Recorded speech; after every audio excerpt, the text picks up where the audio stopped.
Welcome back to We Do the Heavy Lifting. I'm your host, Dr. Jenny Yentis, and today we do firefighting. So we know what firefighters are. We've seen them. Hopefully they have not had to come to your house. But we want to talk specifically about what they wear and the gear that they wear and how that gear can either help them with their job or maybe hinder them a little bit. And I'm really excited about our guest today. We have Dr. Meredith McQuarrie from Florida State University, and she's an associate professor there where she studies comfort and fit of firefighters' protective clothing. And we're going to call it turnout gear because that's the, trade name, sort of the industry name for it. She studies how that wear of these and how laundering of that can impact their performance in firefighting. So as you can probably imagine, it's quite hard to move around in that gear. And then, if it doesn't fit right, it probably limits you even more. So We're going to dig into that a little bit more. So your background is in apparel and textiles. Yeah. Could you tell us a little bit about how that turned into your interest about firefighting and the protective gear they wear? Sure. Yeah. I get this question a lot. People will ask me, what's your connection to the fire service? Is your dad a firefighter, your brother, your cousin, your uncle, anybody? And I didn't have a personal connection. I still don't have a direct personal connection to the fire service all these years later. But I went to college as an undergraduate to be a teacher. Always loved any sort of opportunity I got to teach in that arena. And also liked clothing, and I was like, what's this merchandising apparel and textiles? And I took a textile science class freshman year. It's required for everyone. I now teach that at FSU. Whether they like it or not, it's required. And I fell in love with it. And the professor at the time said, I've got this opportunity, come work with me in the lab. And she happened to have a FEMA grant. She was looking at what we call the 10-year retirement age. So turnout gear from the day that it's produced in a manufacturing facility has 10 years until it has to be retired. Okay. Whether it sits on the shelf, it sits in the locker room, at the station, wherever, whether it's used or not, it has to be retired. And in some states, that's law as well. In fact, Texas is one of those states because a lot of my gear from my master's research came from the state of Texas. So it's good to be here. So I really gained a passion not only for research, but working with the fire service and on PPE and turnout gear specifically at the University of Kentucky. And I was like, well, I love to teach. I love to do research now too. What does that look like? And my professor said, well, hello, me. You can, you can be a professor. That's a career. Because you don't aspire to that, when you're necessarily, unless you've maybe been directly exposed to that career avenue. And so went on to NC State. They have the only college of textiles in the U.S. Okay. And studied textile technology there. But I worked in the Textile Protection and Comfort Center. And we had another firefighting turnout gear study, but it was on heat stress. So how do you alleviate heat stress? And that's one of the things that maybe we think about firefighters needing to obviously be protected from fire and thermal exposure. But since the National Fire Protection Association, the NFPA, started collecting data like back in the 1970s, the number one cause of firefighter fatalities is actually heat strain, overexertion, and cardiovascular strain. Interesting. Yeah. So you're getting back into how does the PPE impact that performance, and you're seeing that come out. And so that's what we studied there. And then, I've been doing it at FSU ever since. Yeah. That's amazing. And I'm going to give a quick plug right now to our 300th episode where we talk about Huffines, but we talk a lot about how we've been doing firefighter cardiovascular health profiles for years and years and helping our local fire departments make sure that their firefighters are, a low risk for those types of things. But I can only imagine having all that additional gear. You're wearing also the, breathing apparatus, and all of that is going to contribute to heat illness, essentially. Yeah. So in broad terms, how does the fit or comfort of the gear affect performance? Yeah, so in a lot of ways. I mean, first and foremost, ill fit is going to immediately then lead to poor comfort, poor mobility, poor safety and protection even. A lot of the things that we try to look at, and we've been studying not just in not just in the work I've been doing on women's turnout gear, but in all firefighter turnout gear, is where are your restriction points? Where are your pinch and pain points? What types of activities are you doing when you experience those? Is it working overhead during overhaul, for example? The crotch is the biggest area of restriction, male versus female. And it goes back to design, but it also goes back to where are you wearing it on your body? There's, it's a very complex issue. But first and foremost, fit alone is going to have a direct impact, good or bad, on a lot of other properties like comfort. And then with comfort, I think comfort gets a bad rap, especially in the fire service, because we tend to think of comfort as like a fluff term. Like, well, comfort is like great if you can be comfortable, but I don't need to be comfortable. But comfort is your physiological comfort. It's your heat strain. It's your cardiovascular strain. It's your skin temperature, your core temperature, your sweat rate, those things. And so, we see from that statistic that comfort shouldn't be the last thing we think about, right? In fact, right now it should be one of the first things we think about. How do we improve the gear to be more comfortable? Absolutely. When you started talking about the different types of comfort, I was like, oh yeah, I guess that makes sense. Yeah. Because we do think of comfort. Is it like feels good? Right. How does it feel? How do you perceive it? Comfy sweatshirt that you have that's really fuzzy and real worn in. You don't think about all the other physiological responses that you might have to wearing those clothing. Really interesting. And you kind of briefly mentioned how does the differences in gear, or are there differences in how the gear affects performance between different types of firefighters, maybe between men and women firefighters, or potentially between different body sizes and that sort of thing? Yeah, absolutely. So I first started looking at this based on sex, so male versus female. In fact, I have a colleague from NC State. She and I still work on this together. And we shared an office, and we're doing all this wear testing, and we're working with firefighters, and we're like, where are the women? We know there are women in the fire service, right? So there's some limitations to that from clinical trial standpoint and things. But we started delving into it. There was very little work that had ever been done. Most of it was had just scratched the surface of qualitative anecdotal type feedback. And so we expanded that. We recently completed like a preliminary investigation from FEMA, funded by FEMA, to look at that and explore that. And that's not to say that male firefighters don't experience fit and comfort and all kinds of issues with their gear. We know they do. I know that from other research and studies we've done. But for example, I did a study a few years ago where I actually measured their fit and their ergonomic mobility, just static range of motion, like can you lift your arms overhead when wearing an SCBA, right?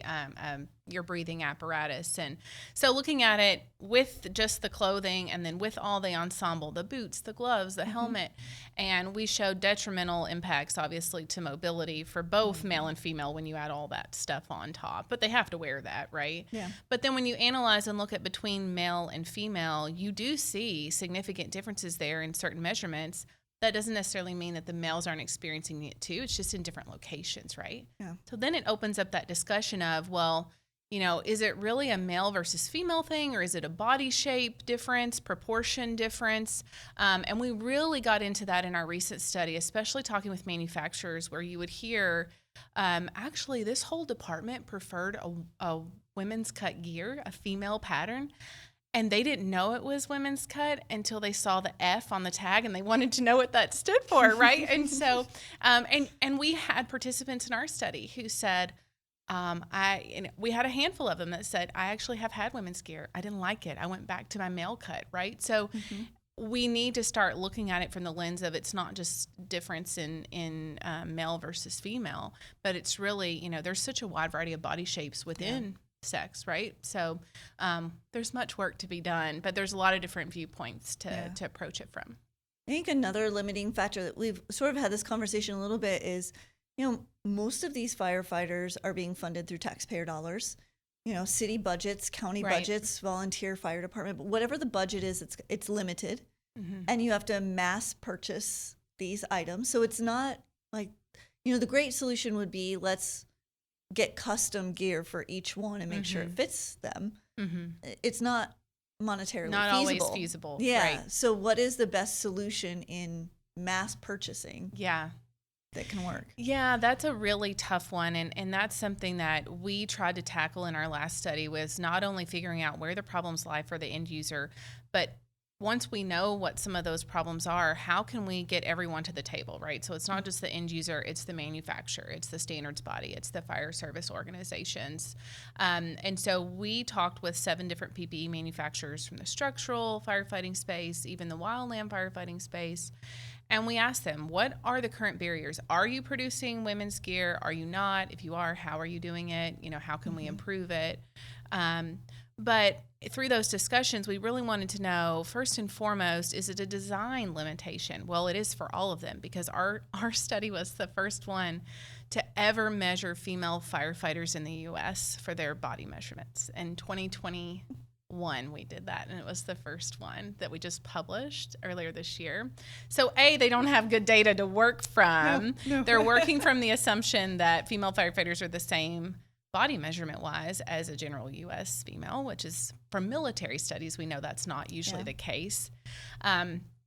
But then also, what are their challenges from a production standpoint? And surprisingly, most of them said, it doesn't cost us any more to produce a woman's turnout suit than it does us to produce a male. It's a turnout suit either way, going down the assembly line or whatever their production setup is, and cut and sew. So that's good to hear. But it's when you get to the end, to the marketing, the profitability, that market share term, right? That's where it gets challenging. And it's a valid, real concern, not only for the manufacturer, but also from the fire department too. If this women's gear, they may not have that many female recruits coming up. It may be a down year, and now they've got women's gear and they don't have anything in surplus to give to the training academy. There's all those things you have to balance. So our goal is eventually to spread the awareness and to get options out there in such a way, it's like technology adoption, right? That it'll be available at multiple price points, and departments can then, try to find a way to manage how you track that, male versus female. And a way to do it would be to approach it from body shape, right? Yeah, I think, you think about it, you have your body shapes that you can imagine in your mind. Somebody that looks like a yield sign, I always call them, they always do arm day, not leg day. Or on the other end, you have somebody that's always doing leg day, not arm day. And then you have those that are really long and lanky. And this is for any sex. It doesn't matter if they're male or female. Everybody has, you have pear shapes, apple shapes. We learned these when we were kids at some point in time. In health class or something. Yes, I know we all learned it. At some point we learned that women are more pears, men are more apples. I don't even know why. I look at that and I'm like, I don't really think. Side point. Anyhow, so it's sort of this idea, and I think we talked once about boots. It was like, women tend to have smaller feet. And at some point in time, they were giving them men's size boots and just like trying to stuff socks or something into them, or wear bigger shoes, or just to fit a boot. They didn't have boots even small enough. Right. And they still don't. And gloves, same thing. Yeah.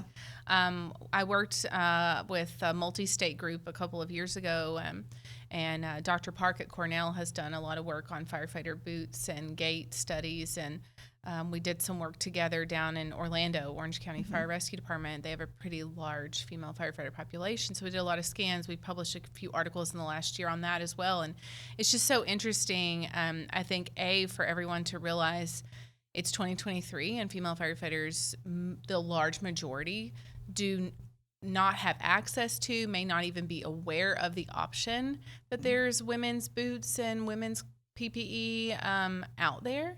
Now, that's not to say that what's out there is amazing, and that's to no fault of the manufacturer. Like we just mentioned, there's no data for them to make it amazing, but they're doing the best with what they have. And it's probably better than a man's boot, right? Made for a male foot. So there's a lot of anthropometric data that needs to be collected. There's a lot of qualitative data that still needs to be collected from the end user to try to figure out how do we tackle each of these issues. And really, every single one could be a full-on project, right? Fixing the boot. SCBA harness size, that's another. I won't even go down that rabbit hole because that could be a whole podcast episode. But there's a lot there. I hope that our listeners, as you're thinking about this, you're thinking about your local fire department, you're thinking about your city and how your city funds your fire department, and thinking about what you can do to maybe support them or understand that when firefighters are coming to work with you and they may look like they're, a little bit stressed out because there is a fire, but then they may not be comfortable. They may not, Right. the suit, simple enough. Imagine a shorter, male firefighter. Every time he has to get up on the truck, he's going to have to lift his coat. Yeah. To get up on the truck. Like he can't just step up there. The same for a shorter woman. Right. So. Yeah. We hear that all the time. That particular example of having to hike up their pants or hike up their coat to step up onto the fire truck, to step up onto, just climb a ladder, right? Mm-hmm. And it goes back to, again, like proper proportion. It's just like jeans, right? It's so hard to find the right pair of jeans. Some people like high rise, like the mom jeans are back in, right? Some people like low rise. I don't ever want to see those return. Some people like a mid rise, right? You have your own personal preference. Yeah. And when departments order, they're choosing your personal preference for you, basically, and you may have a say in that and you may not. You might get something pulled from wherever and they say this is your gear issued to you. And so depending upon, if that was intended to be a mid or high rise pant, but you're now wearing it low rise because that's what you prefer fit wise, well, now your crotch is at your knee and you can't move, right?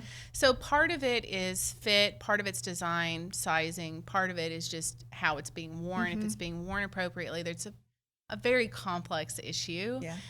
We just submitted a manuscript sort of geared towards a lot of these things, specifically related to mobility for that reason. And there's no one solution fixes it all. But for women in the fire service, which is a growing number, there's still so much data that needs to be collected. Some data has been collected on the male firefighter population. More still needed, of course, but for women, like the surface has barely been scratched. So it's really interesting. It's sitting here as you were talking about it, thinking, a possible solution. And my head was like, well, fire department could hire a tailor, but then I can only imagine it's kind of like your cell phone or your computer. It's like once you break the seal, the manufacturer warranty is no longer valid. So once you have somebody messing around trying to tailor something, the liability on that. That's actually one of our last components of our last study and our questionnaire that we sent out to the women in the fire service was, do you make modifications to your gear? And it's like, no one's reading this. Your fire chief is not reading this. This is for us. And it was shocking, especially in the wildland fire service, which is a different type of gear. But still in structural, the modifications that, and even not just modifications like maybe they're taking something off or adding something to it to be able to move, but just the things that they're doing in their everyday, going through the motions that they are subconsciously doing, they don't even realize they're doing it, just to be able to perform simple movements. I had a female firefighter talking with us last week, and she was like, I was training out of town, and so this chief that I wasn't around a lot was like, pick your feet up. She said, I shuffle because my boots don't fit. I have to shuffle or I can't move. And so she said, I wasn't going to inform him of that, but, I have to shuffle or I can't move in these boots. And so it's those kinds of things. And to the manufacturer's credit, a lot of them do custom sizing, right? But there's a big difference between custom sizing and starting from a pattern that's designed for example, a male form versus a female form, or for a pear shape versus an apple shape. And then also there's, the limitations of training of the sales rep. How are you being sized? Are they sizing you with sizing sets and then going, oh, that sleeve looks like it needs to be shortened an inch, right? There's the whole complexity of what the NFPA requirements are, because that's what the manufacturers are required to meet. And so for structural gear, that's only 4 measurements. It's chest and sleeve for your coat, and it's waist and inseam for your pant. And as long as you're good on that, and therein lies a lot of the problem, right? But you have to be careful, too. You have to balance it. In wildland, we see 14 measurements, and that has stifled some innovation because you're so restricted. So there's kind of got to be like this optimization between the types of measurements we're requiring and sizing requirements and how that relates to fit and how is it being fitted.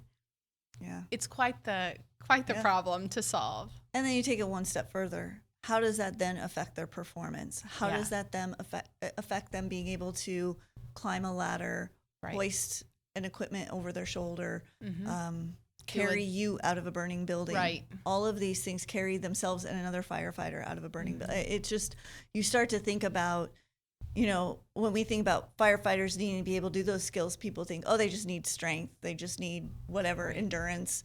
But if you are in gear that does not fit you, no amount of strength really matters. I will never forget one of the anecdotal feedback that we got in our focus groups a couple years ago at the Women in Fire conference. We had a young female firefighter who'd been on the job 2 or 3 years, and she said, I had an incident where I was exposed on the fire ground with no helmet because she was trying to work overhead, and every time she went to look up, she can't look up because her helmet hits her SCBA. There's not enough clearance. It goes back to harness design, helmet compatibility, helmet design, all of that. But she was of such stature that there wasn't enough space there. So she was doing this in the moment, and the next thing you know, it's been 10 minutes and she has no clue where her helmet is. Because she was just trying to get the job done, right? So it impacts their safety. And for the listeners that are listening to this audio-wise, Dr. McQuarrie was kind of shifting her head to the side. So instead of trying to tip her head back, so if you imagine lifting your chin, the helmet's hitting the oxygen tank on the back. So she's sort of trying to, do this kind of twitch to the side. She's tilting her helmet to the side, and yeah. Yeah. Oh, that is a scary position for anyone to be in. So I guess my a question that I'm thinking of is, is there something that you think of that immediately could make it better? Is there one change that maybe the NFPA, which is the sort of the organization that oversees the fire protection, right?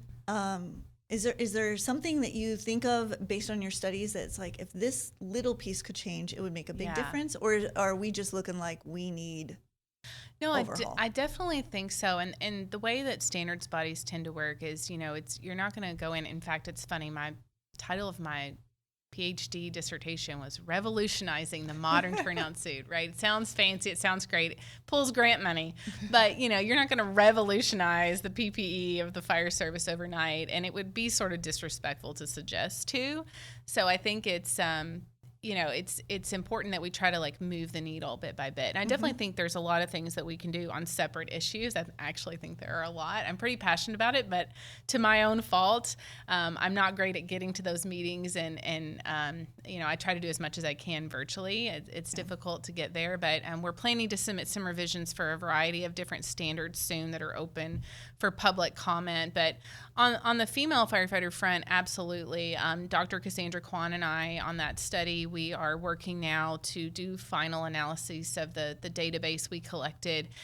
We plan to submit revisions and recommendations to improve the sizing system for both structural and wildland PPE. I'm actually working right now with the ISO, which is an international standards organization, to try to develop a female flash fire mannequin for thermal protection testing. And they're actually using some of our data because it's one of the few, if not, it's the only U.S. female firefighter anthropometric database to do that. But there's other small things that I think, they're small changes, but they would potentially have a huge impact on the fire service. And it's not in the sizing realm, but it goes back to what we're talking about with heat stress. All of the testing that we do for thermal protection and heat stress is on what we call the fabric level, the benchtop level, right? So it's a fabric level test of just their turnout gear. So the 3 garment layers that make up their turnout gear, we cut out fabric, we lay them together, and we say, this is, how long it takes before you would get a 2nd-degree burn. And this is how much breathability and sweat you can lose through that same 3-layer, But in reality, that's being cut and sewn into a 3-dimensional form, worn on a 3-dimensional body.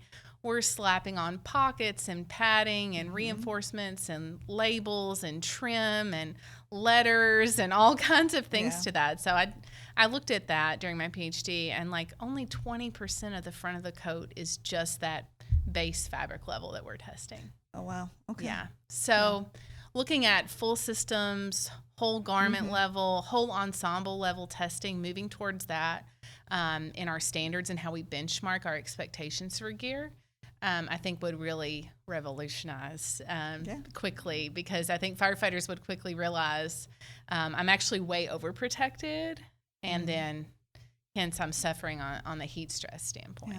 Yeah. That's really, really interesting. And I thank you so much for being here today. And we always ask our guests if they have a take-home message. So is there anything you'd like to leave our listeners with?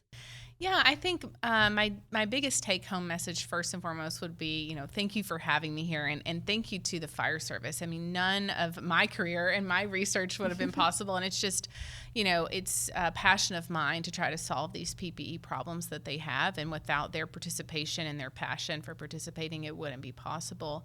And so I learned so much from them, and I've learned that, there's a lot of awareness that needs to be spread, especially on the availability and access to women's PPE, knowing that it's out there now. So my advice would be to get involved. Listeners, and especially if you know someone who's a member of the fire service, or if you are a member of the fire service, to really try to attend, FIRO and different conferences, IAFF, and just learn about it. Go to your fire service trade magazines and advocate for yourself, right? And I know oftentimes it's a culture where, we don't complain, right? And but find ways to advocate for better PPE. Yeah. Well, thank you. I really appreciate you being here today, and I really appreciate our listeners for sticking with us and joining us for another episode. And a little side point, I do want to dedicate this podcast episode to my dad, who was in the fire service for 30 plus years. Oh my gosh. And retired several years ago. And how wonderful. Yeah, it was fun growing up as a firefighter's kid. It's another That's podcast awesome. on what it's like to grow up in a house with a firefighter. Yeah, so. I would love to hear that one. So as for our listeners, thank you again for joining us. And if there are topics that you'd like to hear from us, please be sure to email us at huffines@tamu.edu. That's tamu.edu. And stay healthy, and we'll catch you next time. Thank you. That was awesome. We Do the Heavy Lifting would like to send thanks to Dr. Jenna Yentes, our host, this week's guest, Dr. Meredith McCreary, Tex Aggs for recording studio, Anisha Patel as executive producer, and Dale Billings for opening and closing credits.